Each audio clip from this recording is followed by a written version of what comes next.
Yo, how y'all boys coming in? How y'all boys feeling? In this video, we're going to be reacting to Kick streamer charged for live passing of IRL streamer. I think folks ass died on stream. Hey man, we finna get straight into it, y'all.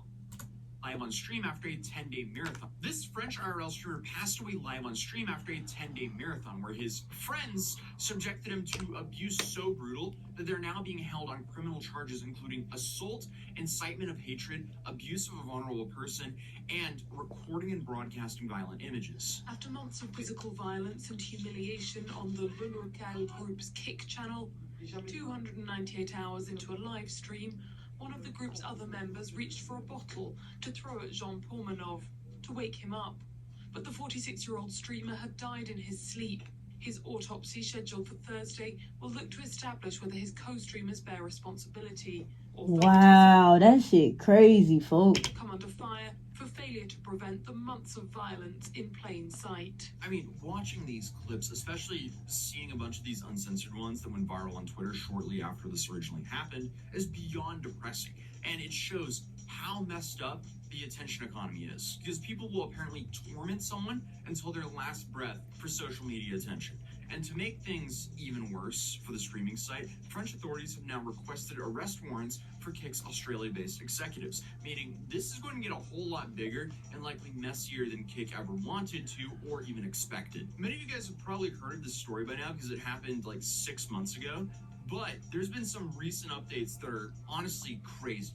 But the story that we're talking about today is another case of just psychotic clout-hungry streamers seeing how far they can push the boundaries, or honestly, lack of boundaries that are on Kick. And while Kick is known for degeneracy, this time it extended way past the usual controversies, when on August 18th, 2025, a 46-year-old French content creator known as Jean Pormanov, or JP, he passed away in his sleep on stream. And all of this happened... I did not hear about this. I never heard about this. I did not know that, bro. RIP to bro.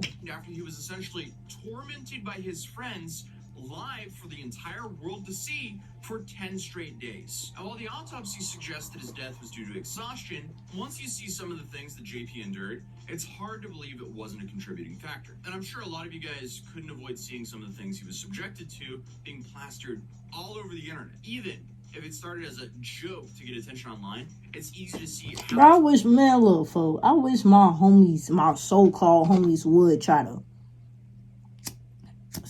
abuse me and like make me look like a goofy online. Them not your friends, folks. Them not your friends, gang. They were some niggas you thought was your friends. Them not your friends, folks.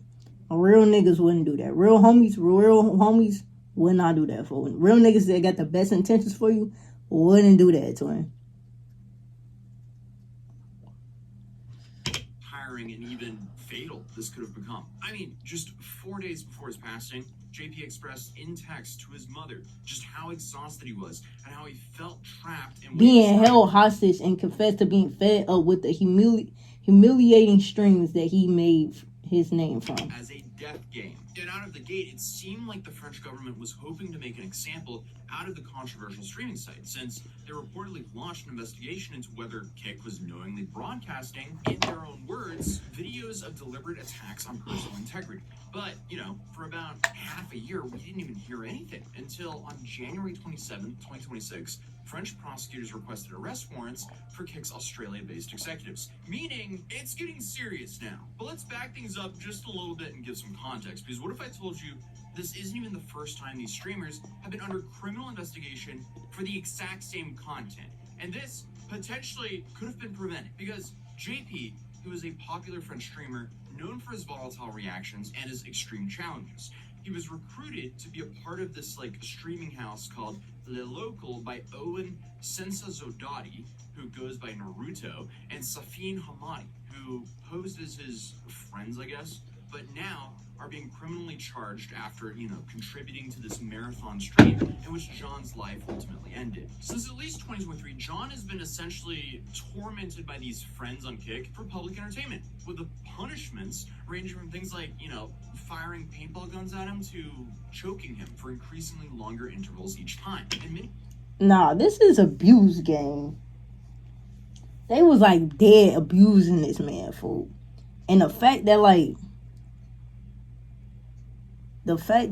folk that he thought these niggas were his friends, twin, it be your own homies, twin. They not your homies for real. In these clips, John is heard shouting for them to stop and trying to get away, but he continues to show up to these streams day after day as they generate, subscribers, donations, and a very large fan base. Yeah, and this content is just incredibly hard to watch. And it's even harder to imagine that they grew such a large audience off of something that feels like a Black Mirror episode. But it seems like the Kick French Twitter account was happily promoting their streams often, and even allegedly using photos of Jean on a Kick t-shirt, clearly being humiliated on stream, to sell merch. So, I mean, it's hard to say they weren't aware of what was going on.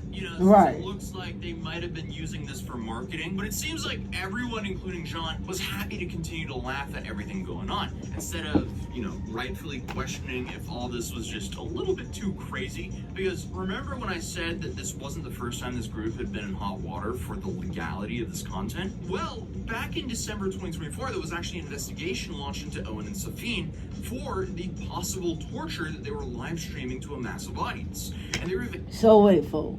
Y'all telling me they been doing this and Kick ain't... Kick is like, nah, folks. They let their, like, streamers get away with too much shit, folks. Like, you could tell Kick is only about the money, twin. Cause, like, no way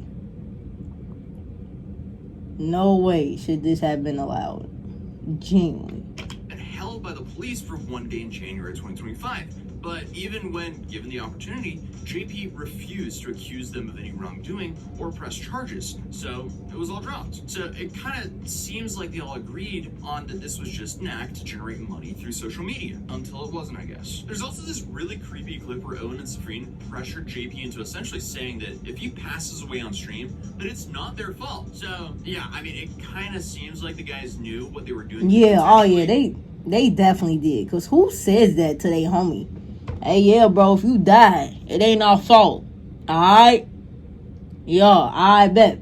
And in a fatal... I'll overthink. Hey, if my homie ever said that, like, hey, bro, if you die, it ain't my fault, I'm gonna overthink that nigga trying to kill me. It unfortunately did. After streaming for over 290 hours straight, during one of their marathon streams, a group of the local boys, including Owen and JP, started waking up one by one on camera. When John didn't wake up, Owen tossed a water bottle at his head, and when that had no effect, he moved on to slapping John, of course. And it instantly became clear that something was wrong, and they immediately ended the stream. And obviously, news of JP's passing spread like wildfire across social media, prompting people to dig into past streams, where they realized the mental and physical abuse extended like way further back than just this one marathon. So then the question was, remember, he was like, oh, this is all staged for social media content. Was that true? Was it all staged? Or was it kind of like Stockholm Syndrome? Like, what was keeping John coming back? Right. Well, it is alleged that when he gave any pushback to the group, he would be threatened with things like, being kicked out of his apartment or having his car taken away. Because even though John was being subjected to this abuse and, he was kind of the star of the show, it still wasn't his training grounds or his team. They was like real life abusers. So, like, that's what an actual abuser does. They use financial situations to use that like as an advantage. Hey, if you leave me, I swear to God, I'm gonna take all your money. You ain't gonna have no money. You depend on me to live. So if you leave me, you ain't gonna have nothing. Like, that's what an abuser says. They use like financial advantages to gain power in a situation, folks. That's what they did to bro. He was getting abused. Think about it. When your home and your main source of income is tied to this content, it's probably hard to imagine walking away from that despite how bad it seemed to get. So what was Owen's defense? Well, he claims it was all scripted and that all the events were just staged. Unfortunately, though, John isn't here to share his side. So it's hard to know, but if you spend any time watching through these clips, it's hard not to get infuriated. And Owen even went as far to claim that he was being cyberbullied during all this, but what does he then classify his treatment of John as? Like, this just doesn't make sense. But tons of people, they've been calling out not only Owen and Safine, but Kick in general. Because how did they let this get so far? Like, right. Based on how many people that were calling this out even before JP's passing, you kind of have to assume that this was also flagged in their Kick channels. Like, were they just turning a blind eye? Honestly, we might find out, because French authorities quickly opened an investigation into the Australian video platform. The Paris prosecutor said the investigation will look into whether Kik knowingly broadcasted videos of deliberate attacks on personal integrity. They're also trying to determine whether Kik complied with their obligation to notify the authorities. Kik is fucked, bro. Kik, but like genuinely though, Kik should have been investigated too, bro. They let child press on that motherfucker. Like all types of people can just be on Kik, so I bet that girl who abused her dog could damn near get on Kik and Kik wouldn't do shit, folks. That's just like how Kik is, folks. They don't give a fuck. It's all about the money. Clearly it was. And it was also as long as you bringing in views, they don't give a fuck. That the government would sue the platform for negligence over its failure to block dangerous content. And on top of all that, Kik could actually be faced with a penalty of up to $49 million Damn. under Australian online safety laws. So let's just hope, at the bare minimum, they prevent something like this from ever happening again. Because unfortunately, I feel like this kind of stuff was inevitable. When you build a platform essentially inviting a bunch of degenerates on and pretty much branding themselves as like free speech, no censorship platform. That's what I'm saying. Like Kik made them known. Like they made their reputation as a platform where you can basically get away with anything. That's why all the niggas that shouldn't be streaming or got banned off Twitch go to Kik, because they know Kik not gonna really like have no consequences or no penalties for them or shit like that, fool.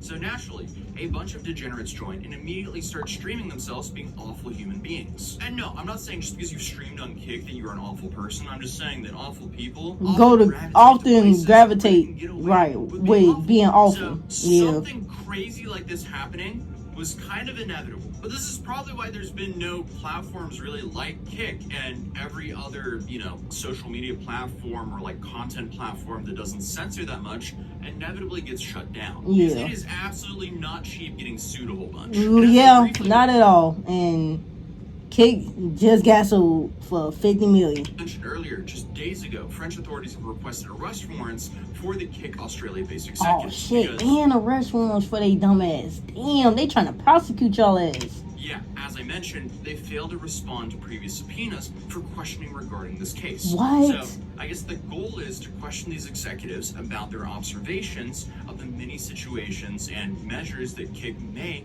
have taken to comply with regulations in the months following Dijon's passing. But it gets worse, because prosecutors also believe that Kik directors could have financially contributed to Sensidotti and Hamadi's Kik channel, saying that they're looking into the company's financial records now. Wow. Suspicious financial transactions have been identified, leading to a suspicion that the channel was directly funded by Kik and its directors. So, indicating that Kik knew about the content that was being made, deliberately disregarded it, and proceeded to fund the channel to make more content like this. Like I said, it's all about the money for Kik.